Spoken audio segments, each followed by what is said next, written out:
Install करते हो तो ओरेकल इंस्टॉल करने के बाद हमारा एक ओरेकल इंजन होता है जो उस सर्वर का ही पार्ट होता है।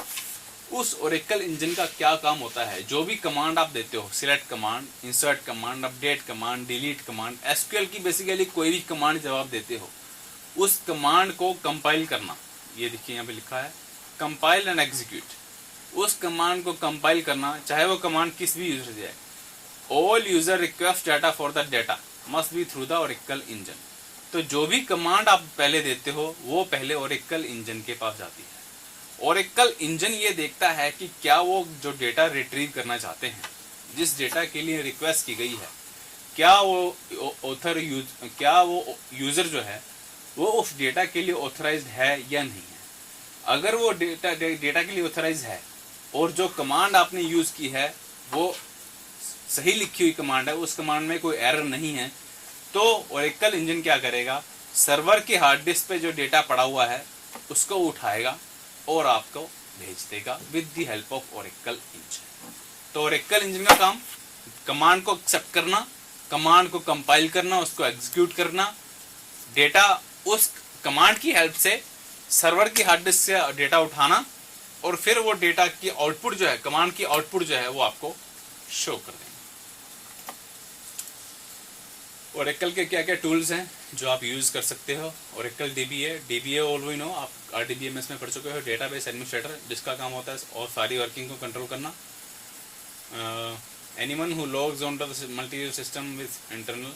अगर आप ओरेकल के अंदर यूजर नेम इंटरनल डालते हो तो आपका जो आप एज ए डीबीए ही काम कर रहे हो। अगर आप जो जैसे हमें ओरेकल, जब भी हम ओरेकल ओपन करते हैं तो हमें यूज़र नेम और पासवर्ड डालना पड़ता है। तो अगर हम यूज़र नेम इंटरनल डालें या सिस्टम डालें तो हम एज ए ओरेकल डीबीए ही काम करते हैं। रिसोर्स कंट्रोल टूल, डेटा जो है उसको कंट्रोल करना। तो रिसोर्स कंट्रोल टूल के आपके 3 पार्ट हैं, server manager tool, security manager tool, Oracle client tool. Interaction between the Oracle engine and the Oracle client tool, ये आपके पेपर में क्वेश्चन आते हैं, इसलिए मैंने आपको स्पेसिफिक डायग्राम बनाए हैं मैंने आपके लिए। स्पेसिफिक क्वेश्चन आते हैं आपके एग्जाम के अंदर। एक तो ये क्वेश्चन आपका आता है और एक ये वर्किंग होता है ओरेकल इंजन, तो उसमें आपको डायग्राम बना दीजिए तो आपका क्वेश्चन पूरा का पूरा उस डायग्राम के अंदर ही कवर होता है।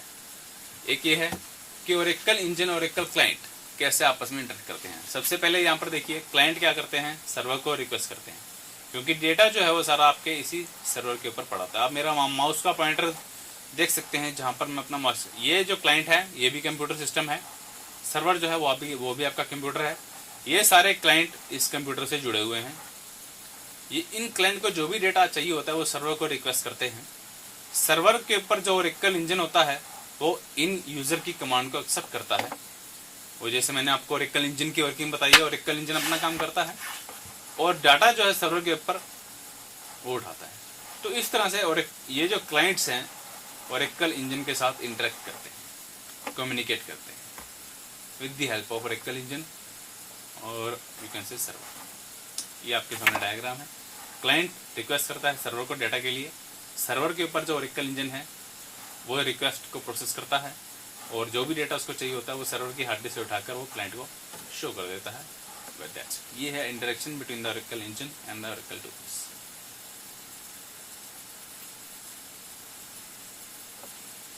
इसके बाद कमर्शियल एप्लीकेशन डेवलपमेंट की बात आती है।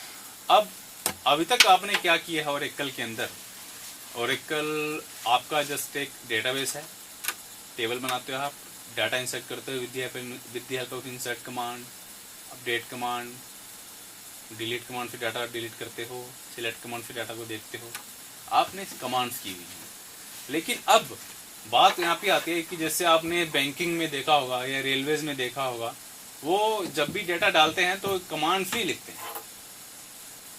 बैंक में आपने देखा होगा कि जब भी आपके अकाउंट में वो पैसे डालता है कंप्यूटर के थ्रू, जब वो एंट्री करते हैं तो वो कमांड टाइप नहीं करते हैं। यूज वो भी डेटाबेस कर रहे हैं बट वो कमांड टाइप नहीं करते। क्यों? क्योंकि उनके पास एक सॉफ्टवेयर बना हुआ है जिसके थ्रू डेटाबेस के अंदर डेटा स्टोर होता है। तो वो जो सॉफ्टवेयर है उसी को हम बोलते हैं एप्लीकेशन, कमर्शियल एप्लीकेशन। आपने जरूर देखा होगा हर बैंक के अंदर है, रेलवे के अंदर मैंने जैसे आपको एग्जांपल बताया है, और उसको हम बोलते हैं कोई सॉफ्टवेयर, हाँ आप बोलते होगे कि हाँ एक सॉफ्टवेयर यूज़ कर रहे हैं जिसके थ्रू डाटा जो आपके डेटाबेस के अंदर स्टोर होता है, और उस डेटाबेस के अंदर आपके अकाउंट की पूरी इन्फॉर्मेशन है कि इस अकाउंट के अंदर कब डाटा गया, इस अकाउंट के अंदर किस किस दिन अमाउंट डाला गया, किस दिन पैसा निकाला गया, ये सारी इन्फॉर्मेशन उस अकाउंट के अंदर होती है। और वो अकाउंट कहाँ पर है? डेटाबेस के अंदर है। आपके अकाउंट की इन्फॉर्मेशन जो है डेटाबेस के अंदर है।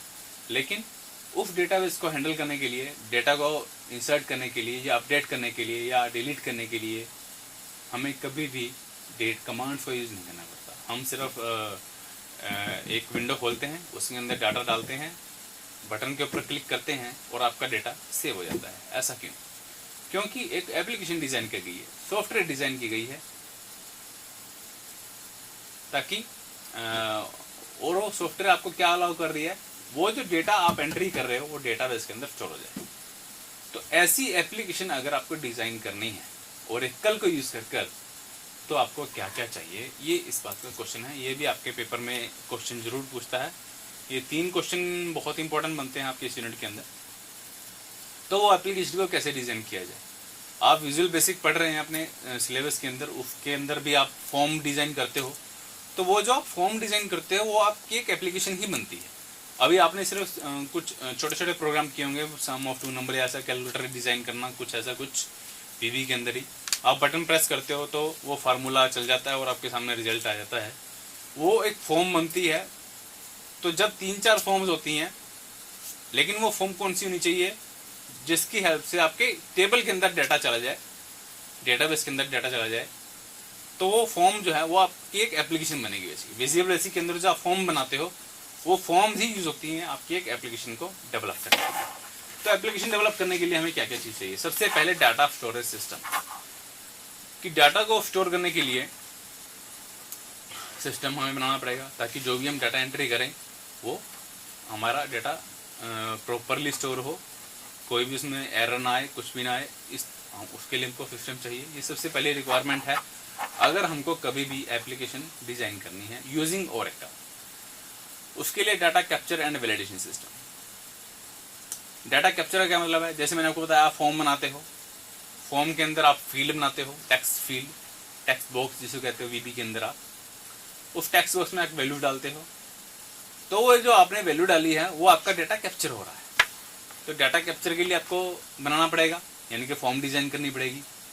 वैलिडेशन, वैलिडेशन का क्या मतलब है कि जैसे मान लो अगर मुझे रोल नंबर, एज और डेट ऑफ बर्थ डालनी है या कुछ भी डालना है, मैं आपको बोर्ड के थ्रू एक्सप्लेन करता हूँ थोड़ा सा। जैसे सपोज यहाँ एक ये रोल नंबर होगा फील्ड, इसके अंदर आपने एक टेक्स्ट बॉक्स बना दिया, यहाँ पर एक टेक्स्ट बॉक्स हो जाएगा। फिर आपकी एक नेम फील्ड हो जाएगी, इस नेम का टेक्स्ट बॉक्स हो जाएगा। और आपकी मान लो एज फील्ड है, ये आपका टेक्स्ट बॉक्स हो जाएगा। तो ये आपकी एक फॉर्म डिजाइन हो जाएगी। आप एक फॉर्म डिजाइन, आपने वीबी में थोड़ा प्रैक्टिकल किया ही होगा फॉर्म डिजाइन करने का। तो मान लो यही मेरी एक एप्लीकेशन है, कमर्शियल एप्लीकेशन है, जिसको मैं ओरेकल को यूज करके डेवलप करना चाहता हूँ। मैं तीनों में एंट्री करूंगा, रोल नंबर 10, मान लो नाम ABC और एज 17। यहाँ पर मेरा एक बटन बना होगा, उसके ऊपर लिखा होगा मान लो सेव। तो जब मैं सेव पे क्लिक करूंगा तो मेरा ये जो डेटा है, एक आपने टेबल बना रखी है अगर स्टूडेंट नाम से, उसमें कॉलम है रोल नंबर, नेम और मान लो एज। तो जैसे ही मैं सेव पे क्लिक करूं, ये जो डेटा आपने इंसर्ट किया ये इन कॉलम में जाके सेव हो जाना चाहिए। तो ये मेरी एक तरह की एप्लीकेशन डिजाइन हो जाएगी। एक जो चीज और है इसके अंदर मैं आपको बताना चाहूंगा।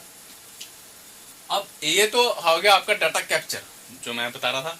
आप जो भी यहाँ पे आपको डाटा एंट्री के लिए सिस्टम बनाना पड़ेगा, ये टेक्स्ट बॉक्स आपको बनाना पड़ेगा। तो ये टेक्स्ट बॉक्स आपका क्या होगा, डेटा को कैप्चर करने का एक सिस्टम हो गया। दूसरी चीज थी डाटा वैलिडेशन। डाटा वैलिडेशन में क्या है कि अब किसी स्टूडेंट की एज जो है, अगर मैं यहाँ पर स्टूडेंट की 50 साल डाल रहा हूँ, डिप्लोमा कर रहा है वो नहीं हो सकता। तो डेटा जो आपको, जो भी डेटा आप करेक्ट कर रहे हो वो भी ठीक होना चाहिए। उसके लिए भी आपको सिस्टम बनाना पड़ेगा। क्या सिस्टम बनाना पड़ेगा कि जब आप सेव पे क्लिक करोगे तो वो चेक करे कि एज स्टूडेंट की कितनी है। अगर एज गलत डाली गई है तो वो आपको पहले अलर्ट करेगा, एरर मैसेज करेगा कि आपने एज जो है वो गलत डाली है, अपनी एज को करेक्ट कीजिए। तो आप क्या कर रहे हो, अपने डेटा को वैलिडेशन कर रहे हो कि जो डाटा आपका एंटर हो वो करेक्ट एंटर हो, गलत नहीं एंटर होना चाहिए। तो ये भी सिस्टम आपको बनाना पड़ेगा। सबसे पहले हमने क्या किया, अपना डाटा स्टोरेज सिस्टम बनाया, यानी कि टेबल क्रिएट की, क्योंकि डाटा स्टोर हमारी टेबल, डाटा जो स्टोर होगा हमारे टेबल के अंदर होगा। उसके बाद हमने डाटा को कैप्चर करने का सिस्टम बनाया। डाटा कैप्चर और डाटा वैलिडेशन दोनों हमारा इसी चीज में होगी। तो इस टाइप की आपकी एक फॉर्म डिजाइन हो जाएगी, एक बेसिकली एक टाइप की एप्लीकेशन डिजाइन हो जाएगी। कमर्शियल एप्लीकेशन डेवलपमेंट का जो टॉपिक चल रहा है अभी हमारा यहाँ पर, यूजिंग ओरेकल आपको डेवलप करना है। वीबी आपकी वीबी यूज कर सकते हो, इसके लिए वीबी के थ्रू आपका डाटा सेव हो सकता है डाटाबेस के अंदर। वो आप प्रैक्टिकल में आप पढ़ोगे वीबी के प्रैक्टिकल में कैसे सेव होता है। तो इसको हम कहते हैं data capture and data validation. तो ये चीज मैंने आपको अभी बोर्ड के ऊपर एक्सप्लेन की है। तो उसके लिए होता क्या है, जैसे मैंने अब आपके सामने दिखाया कि रोल नंबर, उसके लिए टेक्स्ट बॉक्स बनाओगे, नेम के लिए टेक्स्ट बॉक्स बनाओगे और एज के लिए टेक्स्ट बॉक्स बनाओगे, तो वो आपकी एक फॉर्म डिजाइन हो जाती है।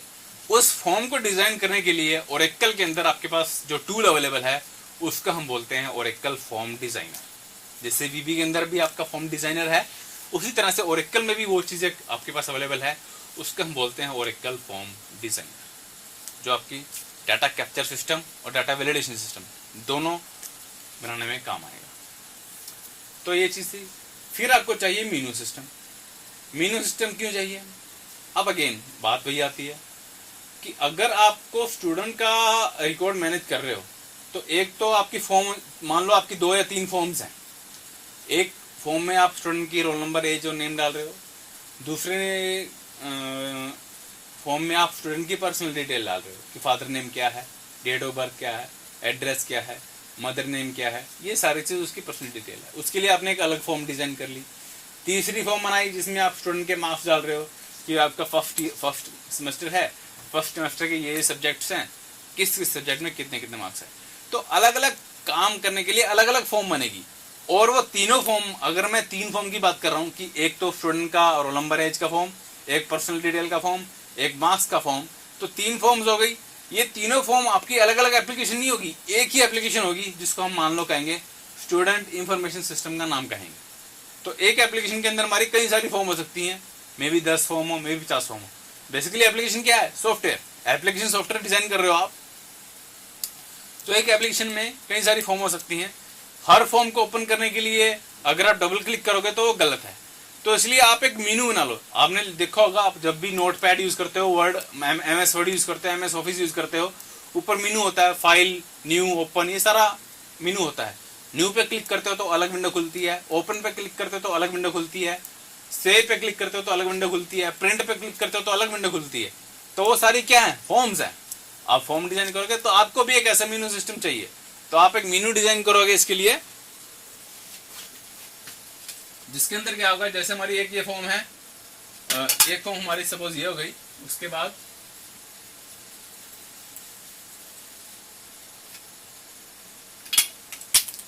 तो एक आपकी होगी स्टूडेंट की पर्सनल डिटेल की फॉर्म, इसी तरह से एक आपकी होगी मार्क्स की फॉर्म, एक स्टूडेंट की एंट्री फॉर्म होगी, स्टूडेंट की एंट्री होगी आपकी। तो ये 3 फॉर्म्स अगर आपको हैं और ये आपकी अलग अलग फाइल में बनेगी, अलग अलग फॉर्म आपकी ये बनेगी, तो आपको एक मेनू डिजाइन करना है। मान लो स्टूडेंट नाम से मेनू डिजाइन किया, इस तरह से मेनू होगा। जब स्टूडेंट पे क्लिक करोगे तो इस तरह से मेनू खुलेगा। इसमें आपका आएगा एंट्री फॉर्म, पर्सनल डिटेल और मार्क्स। तो जब हम एंट्री फॉर्म पे क्लिक करेंगे तो हमारी अलग से फॉर्म ओपन होगी। कौन सी फॉर्म? वही रोल नंबर, एज वाली। पर्सनल डिटेल पे क्लिक करेंगे तो हमारी अलग फॉर्म ओपन होगी। कौन सी? Name, father name, mother name, address, ये फॉर्म ओपन होगी। मार्क्स पे जब क्लिक करेंगे तो अलग फॉर्म ओपन होगी। इसके अंदर क्या होगा? Marks in semester 1, marks in semester 2, ये सारी। तो ये आप एक मेनू सिस्टम बनाओगे जिसकी हेल्प से हमें फॉर्म को एक्सेस करना, यूज करना आपके लिए इजी हो जाता है। तो इसको हम क्या कहते हैं? मेनू ऑब्जेक्ट कहते हैं। उसके बाद है report extraction system. Report extraction system के अंदर क्या था आपका कि उसके अंदर आपकी एक चीज होती है कि जो भी डाटा आपने स्टोर किया, स्टूडेंट की जितनी भी डिटेल्स आपने स्टोर की हैं, स्टूडेंट की डिटेल्स, अब सपोज कोई आपको आके कहता है कि मुझे सारे स्टूडेंट का डेटा चाहिए, तो आप फॉर्म के अंदर एक टाइम पे एक ही स्टूडेंट का डेटा आप देख सकते हो। अगर आपको काफी सारे स्टूडेंट का चाहिए कि आपको ये पता चल जाए कि किस सेमेस्टर में कितने स्टूडेंट्स हैं, सबकी लिस्ट आ जाए, तो उसके लिए आपको एक रिपोर्ट चाहिए।